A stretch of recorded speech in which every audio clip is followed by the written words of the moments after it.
Et pour débuter cette nouvelle séquence du 7-8, un micro-trottoir. Que pensez-vous du départ du pape? Vous le savez, Benoît XVI a décidé pour des raisons de santé de quitter ses fonctions. Vos réactions? On en parle juste après avec le nouveau responsable du Secours catholique dans le département. C'est une décision très, très surprenante dans la mesure où un pape normalement démissionne pas et ça fait bien longtemps que ce n'était pas arrivé. Simplement, effectivement, vu l'état de santé du pape, ça me semble assez normal. Alors franchement, ça m'inspire rien du tout. Je ne crois pas en Dieu et ni au pape, et encore moins à lui. Voilà. Non, ça m'inspire rien du tout. J'ai trouvé superbe que quelqu'un, pape ou n'importe qui, puisse prendre ses dispositions pour ses raisons personnelles et puis partir d'un poste tout aussi important qu'il puisse être là pour le pape. Mais il a ses raisons qu'il faut respecter. Pourquoi ce sera un problème? Il y en a d'autres derrière lui. Il va y en avoir encore après. Et puis, c'est pas une catastrophe. Et je reçois donc François Paget, bonsoir. Bonsoir. Vous êtes le nouveau responsable dans le département du Secours catholique. Pour débuter, forcément, votre réaction après l'annonce de la démission hier de Benoît XVI. C'est une première depuis le XVe siècle. Oui, c'est très, très, très lointain. Première réaction, admiration, courage, choix politique, mais surtout vraiment l'idée d'avoir placé sa fonction comme un service, être au service et constater que peut-être il n'a plus les capacités pour le faire. Donc vraiment un grand respect de cette décision politique qui, je trouve, pourrait inspirer de nombreuses personnes qui ont des responsabilités dans ce monde. Éric Aumonier, l'évêque de Versailles, s'est exprimé via un communiqué de presse. Pour lui, Benoît XVI fut tout sauf un pape de transition. Il aura profondément marqué les jeunes et les moins jeunes. Benoît XVI ne cherchait pas à plaire, dit-il. Il cherchait à servir la vérité de l'amour de Dieu. Il l'avait rencontré d'ailleurs. C'était en novembre 2012 à Rome et il avait remarqué justement qu'il paraissait à la fois à la limite de ses forces et en pleine confiance en Dieu. Voilà pour les réactions d'Éric Aumonier, évêque de Versailles. François Paget, vous êtes venu ce soir pour nous parler également de vos priorités, puisque vous êtes le nouveau responsable du Secours catholique dans le département. L'un des dossiers prioritaires, ce sera sans doute le programme européen d'aide aux plus démunis, qui existe depuis 1987. L'Europe, via des subventions, permet de nourrir 18 millions de personnes, avec quelques 480 millions d'euros. Des associations comme la vôtre en bénéficient. Cela représente parfois jusqu'à 50% des denrées alimentaires qui sont distribuées aux populations. Seulement certains pays au sein de l'Europe, comme l'Allemagne ou le Royaume-Uni, veulent que les États reprennent ces aides à leur charge, justement, et ce sera une difficulté supplémentaire puisque Bruxelles a décidé de baisser ses aides. On parle de plusieurs millions, 1 milliard d'euros en moins sur ce programme d'aide européen pour le budget 2014 à 2020. Quelles conséquences pour vous aujourd'hui, après ces annonces qui ont été faites?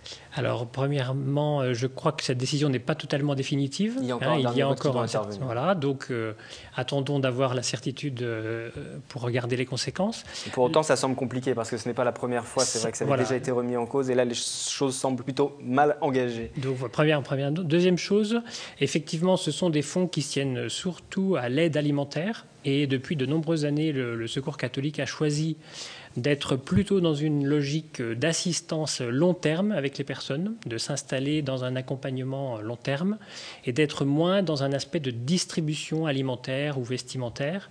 Et donc c'est vrai que nous sommes un peu moins que d'autres associations sensibles aux conséquences de cette décision. Mais c'est vrai que nos amis avec lesquels nous travaillons, comme le Secours populaire, la Croix-Rouge, sont effectivement plus impactés par cette décision. La région Île-de-France, Jean-Paul Huchon qui a reçu récemment les bénévoles des associations caritatives franciliennes, donc justement le Secours catholique, et il a reconduit son soutien à hauteur de 1 million d'euros en fonctionnement, un demi-million d'euros en investissement. Ce sera utile. Que représente la région justement pour le Secours catholique dans le département ? Dans le département, en fait, les financements viennent principalement des donateurs privés. Donc la subvention publique est assez marginale finalement dans notre ensemble des ressources. Il n'empêche qu'elles sont locales sur les municipalités, départementales, régionales, nationales ou même internationales. Donc la région est une des contributions, mais c'est relativement faible dans nos ressources. Mais c'est toutefois important de voir que c'est maintenu pour l'instant dans un climat plutôt difficile. La région et Jean-Paul Huchon qui a soutenu donc toujours ces associations franciliennes. Quelles sont vos priorités alors pour ce mandat qui débute en tant que représentant du Secours catholique. Exactement, merci beaucoup. Donc je suis très heureux de venir vous rencontrer ce soir. Donc, il y a eu un grand travail participatif d'une année dans toutes les équipes qui sont présentes sur le territoire pour relire finalement la pratique et définir des nouvelles orientations. Donc je n'arrive que pour mettre en œuvre ces orientations qui ont été élaborées et appropriées par les équipes. 70 équipes sur le territoire des Yvelines. On parle de 2000 bénévoles au service de 15 000 familles et personnes en difficulté. Pour vous donner un peu un ordre de grandeur, des priorités qui sont principalement en fait les familles, les personnes qui sont migrantes ou qui sont étrangères sur notre territoire, et puis les personnes qui sont en difficulté de logement ou d'emploi, et vous imaginez bien que ce sont des nombreuses personnes. Et puis une priorité différente, c'est-à-dire de s'installer dans la durée avec l'accompagnement de ces personnes. Chercher plus à être dans la profondeur, dans l'accompagnement vers l'autonomie, plus que dans l'assistance immédiate, distributive, on va dire, si c'était un peu caricatural. Voilà. Et puis, quelque chose qui est plus interne, un réseau de bénévoles, donc 2000 bénévoles sur le territoire, un objectif pour moi de rajeunir cette population pour permettre à des jeunes ou des actifs de pouvoir collaborer à des missions. On entend souvent pour les jeunes que c'est difficile de par leurs activités. Pour les actifs aussi, vous les avez mentionnés. Comment vous allez réussir à les faire venir? Ça ne sera pas du jour au lendemain. Voilà, je pense que nous avons des révolutions internes, du changement à accompagner pour, si on organise une réunion toujours à 14h, on a peu de chances d'avoir des actifs présents. Donc, comment réinventer des nouvelles modes de collaboration, peut-être plus partielles, plus temporaires, sur des thématiques précises, sur le logement, sur les aspects financiers, utiliser des compétences de personnes qui sont dans le monde bancaire ou dans l'entreprise, mais une fédération finalement d'énergie au service des personnes en difficulté. Justement, quel est votre parcours professionnel peut-être pour en arriver aujourd'hui à la tête? Je suis ingénieur pour le monde industriel, ingénieur commercial. Je suis franc-comtois d'origine, plutôt porteur de valeurs traditionnelles de service. J'ai travaillé quelques années dans le marketing et la finance à Paris. Et puis, je viens de terminer 15 années au sein de la communauté Fondatio, où j'étais donc au service pendant 8 ans plutôt de l'organisation et de la structuration générale au niveau international.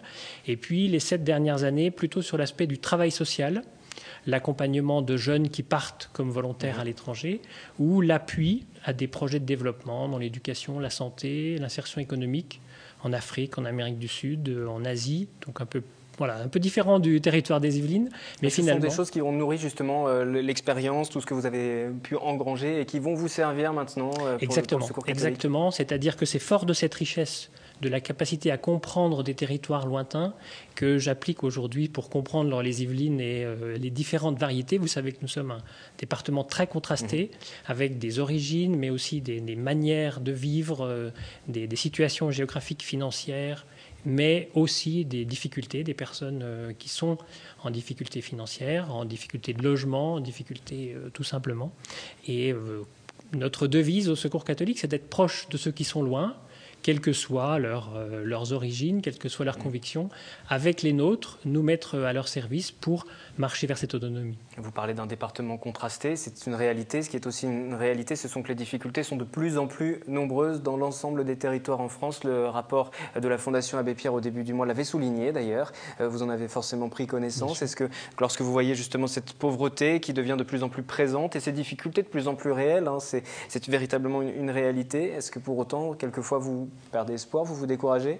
Vous vous dites que ça va être très difficile? Pas du tout. Très difficile, mais au contraire, c'est plutôt mobilisateur. Je trouve que c'est une très belle occasion de montrer la solidarité, montrer le travail ensemble. Je pense qu'on ne peut plus travailler chacun dans son coin, mais qu'il faut fédérer l'ensemble des énergies du monde associatif, du monde des pouvoirs publics, pour ensemble chercher et traverser cette étape qui peut-être sera longue, mais ensemble, il y a de nombreuses choses qui sont possibles. Pour conclure, votre priorité? La priorité que vous vous êtes posée là pour ce début, le premier rendez-vous qui sera véritablement important pour vous? Fluidifier les processus dans les relations entre les différents partenaires, nos salariés, les bénévoles, et tout ce mouvement profond au service de la mission. Merci François Paget, responsable du Secours catholique dans le département des Yvelines depuis une quinzaine de jours. Merci d'être venu sur ce plateau nous parler de vos priorités, réagir aussi également à la démission de Benoît XVI et puis à ce plan d'aide européen qui pourrait être fortement réduit. C'était une des informations de cette semaine. Prochain point sur l'actualité locale en direct, mercredi 18h. Nous reviendrons sur l'installation du siège de Mercedes à Saint-Quentin en Yvelines. Nous parlerons également de la naissance sous X. Une Yvelinoise vient de publier un livre témoignage. Bonne soirée sur notre antenne.